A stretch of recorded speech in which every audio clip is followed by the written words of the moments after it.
आज या कार्यक्रमामध्ये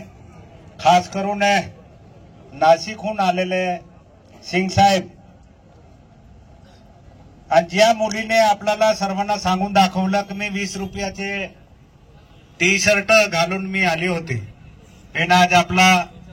धडगावचं नाव बाहेर देशापर्यंत पोहोचवणारी तिचा सत्कार करायला पाहिजे आपण सर्व टाळे वाजवून। या मंचावर सर्वच मान्यवर आहे। आता मी काय प्रत्यक्ष नाव घेणार नाही कारण ऊन बी पडली आहे आणि ज्याच्या कायम पहिलेच पासून पावरा साहेब त्यांच्या नोकरी करत असताना त्यांनी आपल्या भागाचे जे बी विद्यार्थी असेल जे पुढे जाणारे आहे ते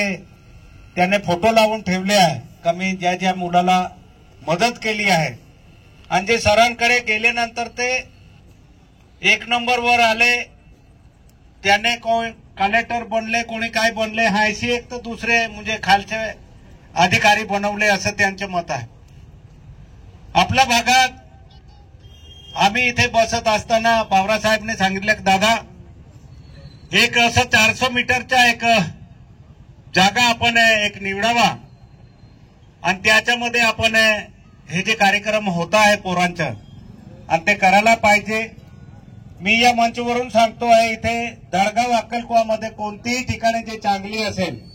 शासनाने दिली तरी नाही दिली तरी आपण कुठे विकत घेऊन पण आपण या पोरांसाठी करू। मी माझं शिक्षण नाही पण मी 2 वर्ष अगोदर माझ्या वाढदिवसानिमित्त आपला अनिल वसावे आहे तो मोहन टेरेसवर जो जाऊन आला त्याने सांगितले बाबा आपल्याला आपल्या भागात वाढदिवसानिमित्त आपण मॅरेथॉनचा कार्यक्रम घेऊ का। आणि मग आम्ही सुरुवात अक्कलकुवाला केली, मॅरेथॉनचा कार्यक्रम केला, खो खो कबड्डी आणि कुस्ती सुद्धा आपण तिथे आपली मुलगी तिथे मला म्हणे बाबा मी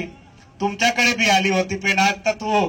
आमच्या महाराष्ट्र किंवा आमच्या देशाचं नाव काढण्यासाठी गेले, भले बक्षीस न भेटला असेल पण तिथपर्यंत पोहोचली हे तुझे कौतुक करण्यासारखं आहे। तू जेव्हा आली असेल तेव्हा मी बी नाही ओळखलं पण आज तू गर्वाने सांगितले बाबा मी तिथे आले होते।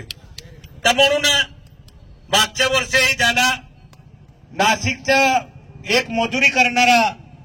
व्यक्ती आला होता सर, जेव्हा सुरुवात केली ओपन गट मध्ये आला होता तो जेव्हा गेला आणि लगेच आला तर आम्ही सांगितले हा रस्त्यामधून आला की नाही म्हणे, अर्धे लोक तिकडेच होते तो फिरून आला तर विचारलं त्याला काय तू कुठे काम कर, नाही म्हणे मी एक मजुरी करणारा माणूस आहे।